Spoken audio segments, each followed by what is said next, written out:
The alarm screamed through the corridors of Colony Atlas 9, a brutal, metallic wail that sent shivers down the spine. Captain Jack Rains didn't need the blaring sirens to tell him what was happening. He could feel it in the ground beneath his boots, the distant, thunderous quakes of high-energy bombardment pounding the planet's surface. The Zarek Dominion had arrived, and they weren't here to negotiate. The comms were a garbled mess of shouting and static. Reports of ships obliterated in orbit, of defensive turrets overrun, of enemy drop pods slicing through the sky like falling daggers. The outpost had been fortified, sure, but it was an afterthought in the grand scheme of human expansion. A minor colony meant to extract resources, not repel an invasion. Rain sprinted through the crumbling hallways of the command center, dodging debris and the limp bodies of the unlucky. He spotted Lieutenant Marcus "Bear" Kowalski holding a doorway with a plasma repeater, his massive frame barely flinching as he gunned down advancing Zarek shock troopers. Their insectoid exoskeletons cracked under the relentless human fire, their dying screeches adding to the chaos.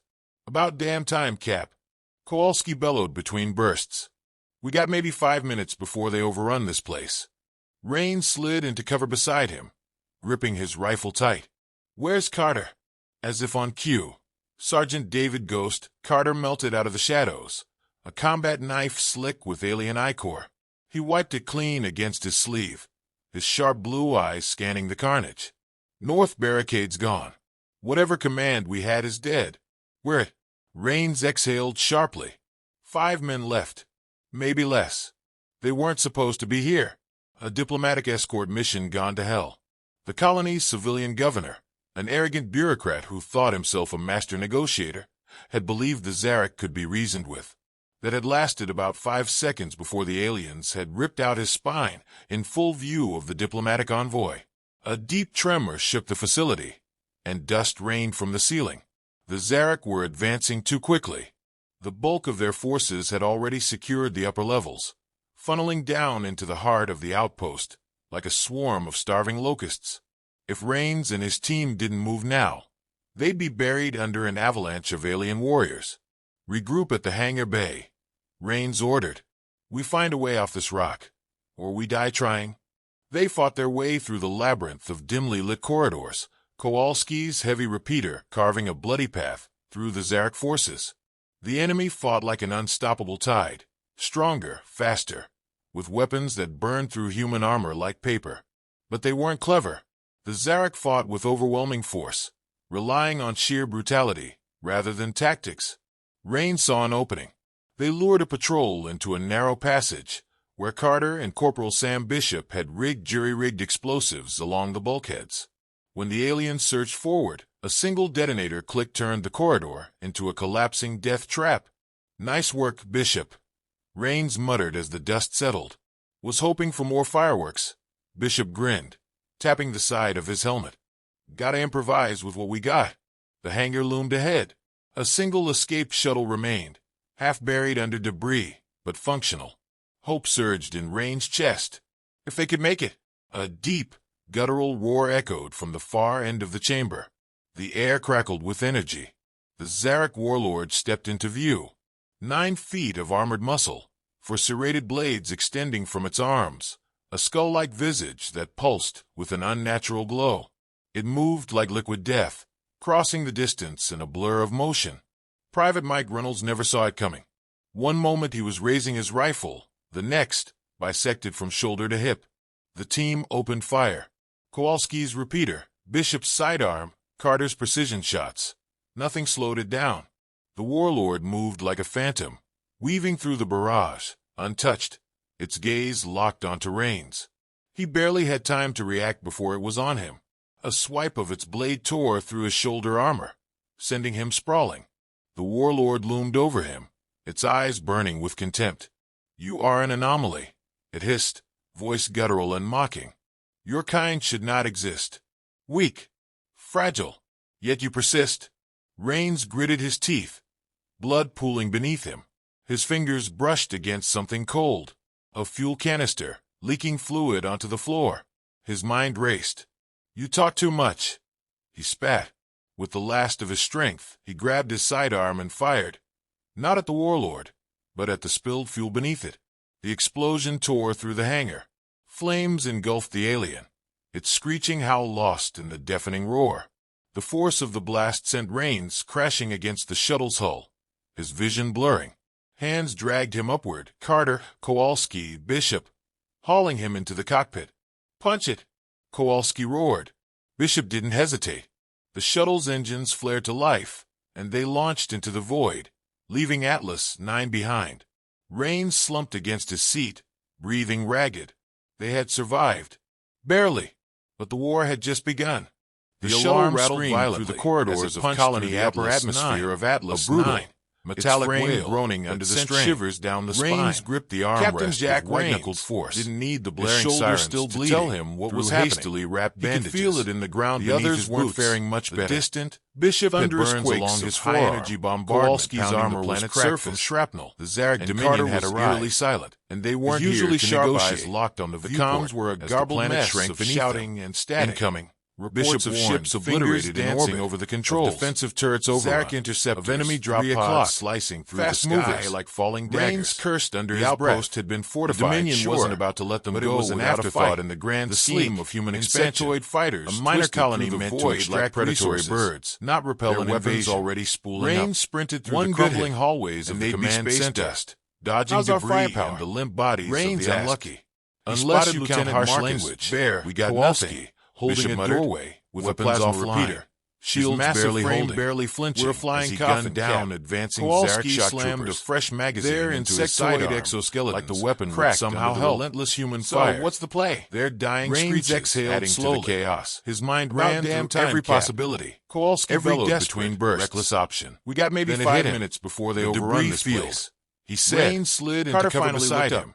That's gripping his rifle tight. Better than getting vaporized out here. As if on cue. Rain shot back. Sergeant David Bishop, Ghost, Carter take us out of the shadows. Use the junk as cover. Slick with alien fight us on our terms. He wiped it clean. Bishop didn't hesitate.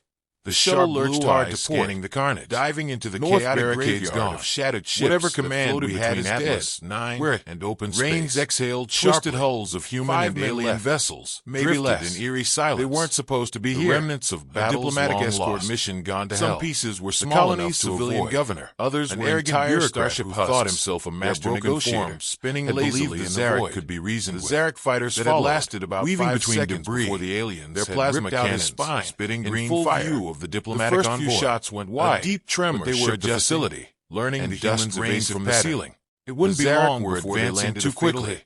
Rains unbuckled his harness had already secured toward the emergency maintenance panel down near the rear of the outpost. His fingers worked fast, starving locusts, yanking off the cover. If Rains and his team didn't move now, damaged wiring, they'd be buried under an avalanche of alien warriors.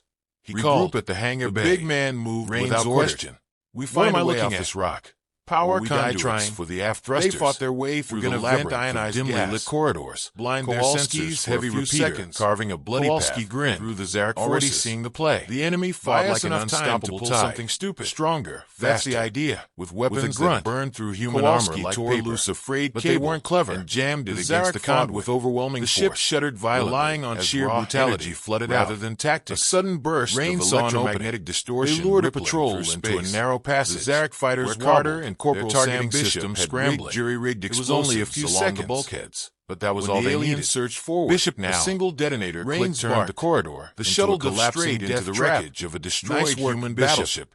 Skimming along its surface, dust settled with mere meters. Was hoping for more fireworks. The Zarek pursued. Bishop grinned, but too late. Tapping the side of his helmet. They couldn't see the path. Gotta improvise. Couldn't adjust fast enough. The hangar loomed ahead. The first fighter clipped a single escape shuttle remained, spiraling out of control, buried under debris, detonating against the ruined hull. Hope surged. The second tried to bank away. If they could make it, to find itself too close to a derelict warship from the far end of the chambers. The air crackled with energy, but lethal rounds shredded its cockpit, stepped into view, sending it tumbling into the void of armored muscle. Silence for serrated blades extending from its arms, finally letting himself a skull-like feel the weight of survival with an unnatural glow. It moved like liquid death, shaking out his burned fingers, distance in a blur of motion. Fun. Private Mike Reynolds never saw it coming. Hand still locked on the controls. One moment he was raising his rifle. Carter simply sat back, bisected from shoulder to hip. We're not dead. Opened fire. That counts. Kowalski's repeater. Rains turned his attention to the larger Carter's precision shots. The wreckage field had saved slowed it down, but now they were adrift. Moved like a phantom, no clear heading, weaving through the barrage. They had untouched. survived, sure. Its gaze But locked what next? onto Rains. He didn't have to barely wait long had for an time to answer. react before it A was on him. low-pitched ping A echoed swipe through the of its cockpit. blade tore through An his incoming shoulder armor, transmission. sending Bishop him sprawling. hesitated, then The patched it warlord through. loomed over him. The screen Its flickered, eyes burning with static contempt. giving way to a You grizzled are an face. anomaly, Scarred hissed, and hardened by voice war. guttural and mocking. A man in a battered Your kind flight should suit. not exist. The insignia Weak, barely visible fragile, beneath layers of yet combat you persist. wear. His eyes Rains were cold, gritted his teeth, calculating. Blood pooling is beneath Captain him. Elias Granger His fingers of the brushed USS against Retribution. something cold. Identify A fuel yourself. canister, Leaking rain fluid straightened. onto the floor. Captain Jack His mind Rains, raced. former Marine Special talk too much. Operations, Currently back fleeing a with Zarek the last of his squad. strength. He Appreciate grabbed his the sidearm timing, and sir. fired. Granger's Not at the expression warlord, didn't change, but at the spilled You're fuel in beneath it. restricted The space. explosion Captain. tore through You're the lucky hangar. my guns aren't Flames already locked engulfed on the you. alien. We just Its tore our screeching way out of a howl lost Zarek in the invasion. deafening roar. Lost most of The our force people. of the blast and sent barely Rains escaped crashing the kill against squad. the shuttle's hull. Rains replied, His vision blurry. If you want to shoot Hands us, dragged him make upward. it quick. Carter, Otherwise, Kowalski, we've got Bishop, intel that might interest hauling you. him into the cockpit. A pause. Punch it. Granger's eyes Kowalski flickered roared. to something off screen. Bishop didn't hesitate. Silent The shuttle's calculation. engines flared Then to life, a nod, and they Dock launched at into the airlock void. C. Try leaving anything Atlas stupid. 9 behind. And you won't have to worry Rain about the slumped Zarek against finding his you. seat. The Breathing transmission ragged. cut. They had Bishop let out a survived. low whistle. Barely. Friendly guy. But the war had just Survivors begun. aren't usually the warm and fuzzy type, Carter murmured. Rains ran a hand through his sweat-matted hair. One fight down. Countless more to go. As the shuttle adjusted course, weaving through the remains of forgotten battles, one thought burned in Rain's mind. The Zarek weren't stopping. This wasn't an isolated strike. This was a full-scale purge of humanity. And if there was one thing humans did better than anyone, it was refusing to die. The war room of the USS Retribution pulsed with quiet tension. The holographic display above the central table flickered, depicting the expanding Zarek occupation zone, a jagged wound spreading across human space. Captain Granger stood with arms crossed, his scarred face locked in grim contemplation. Rains and his team stood opposite, battle-worn but unbroken. The room smelled of sweat and recycled air, the atmosphere thick with unspoken urgency. This is worse than we thought, Granger muttered, eyes scanning the projections. They're not just hitting colonies. They're cleansing entire sectors. We've seen it firsthand, Rains replied. Atlas 9 was a slaughterhouse. They weren't taking prisoners. They weren't even leaving bodies. Carter exhaled sharply, arms folded. We don't stop them here. Earth's next. A silence settled over the room, heavy as a tomb. The thought hung there, unspoken but undeniable. The Zarek had finally decided humanity wasn't worth negotiating with. Granger straightened. We hit back. Hard. But we're outnumbered, outgunned, and running low on time. You said you had intel. Rains nodded and gestured toward Bishop, who stepped forward, plugging a salvage data drive into the terminal. Lines of alien script scrolled across the screen. The stolen intelligence from the Zarek command node they had raided on Atlas 9. We pulled this from one of their forward bases, Bishop explained. It details their fleet movements, logistics, and, most importantly, the location of their primary invasion hub. The hologram shifted, zooming in on a star system marked Xiphos 3, a fortress world, the heart of the Zarek war machine. That's where they're launching from, Kowalski muttered. Granger studied the image, his fingers drumming against the metal table. Even if we had a full fleet, hitting that would be suicide. Maybe, Rains conceded, but we don't need to destroy the whole planet. We just need to make it useless. Carter's brow furrowed. You're talking sabotage. Rains grinned. Damn right. Hit their power grid. Corrupt their supply lines. Take out key command structures. We don't have to win the battle. Just make sure they can't fight it. Granger considered the plan, his face unreadable. Then slowly he nodded. We'll need a team. Small. Fast. Unpredictable. Rains met his gaze. That's us. Hours later, the Retribution emerged from slipspace, its hull dark against the endless void. The planet below loomed like a gaping wound in the stars, its surface crawling with Zarek activity. Inside the deployment bay, Rains checked his rifle, the familiar weight grounding him. His team stood ready. Bishop securing explosives, Kowalski flexing his grip around his sidearm, Carter adjusting his combat visor. They weren't soldiers in an army anymore. They were ghosts, slipping into the dark to bleed an empire dry. The drop ship shuddered as it descended through the atmosphere, heat rippling across its surface. Below, the Zarak fortress sprawled across the landscape, a tangled mass of alien architecture and pulsating energy conduits. Their mission was simple: breach the command nexus, plant enough explosives to cripple their infrastructure, and get out alive. The ship touched down in a concealed ravine. The ramp hissed open. They moved like shadows. Slipping past patrols, they made their way to the first objective, a massive energy conduit feeding power to the planetary defense grid. Bishop knelt, placing charges along the structure's weak points, his fingers steady despite the ever-present danger. Kowalski kept watch. "We do this right, they'll never see it coming." Bishop finished setting the last charge. "Or we do it wrong, and they see us coming real fast." The first explosion ripped through the air, a cascading series of detonations that sent shockwaves across the complex. Sirens wailed. The sky lit up with plasma fire. The Zarak had noticed. "Time to move." Rains barked. They sprinted toward the command spire, gunfire cutting through the chaos. Zarak warriors poured from the fortress, their insectoid forms moving with unnatural speed. Kowalski took down two with precision shots. Carter laid suppressive fire, and Bishop tossed an incendiary, engulfing the enemy in flames. They breached the spire, charging through corridors bathed in red emergency lighting. The command center loomed ahead, its core pulsating with alien energy. "Plant the charges," Rains ordered. Bishop worked fast, setting explosives along the mainframe while Rains and Kowalski held the entrance. Carter covered their flank, cutting down anything that moved. Then the ground shook. A massive Zarak warlord stormed through the corridor, its armored form nearly filling the space. It let out a guttural, clicking roar, its bladed arms gleaming. "That's new," Kowalski muttered. The warlord lunged. Rains rolled aside, firing point-blank into its carapace. The rounds barely scratched it. Carter landed a shot to its eye, but the beast kept coming. Kowalski charged, unloading his weapon until it clicked empty.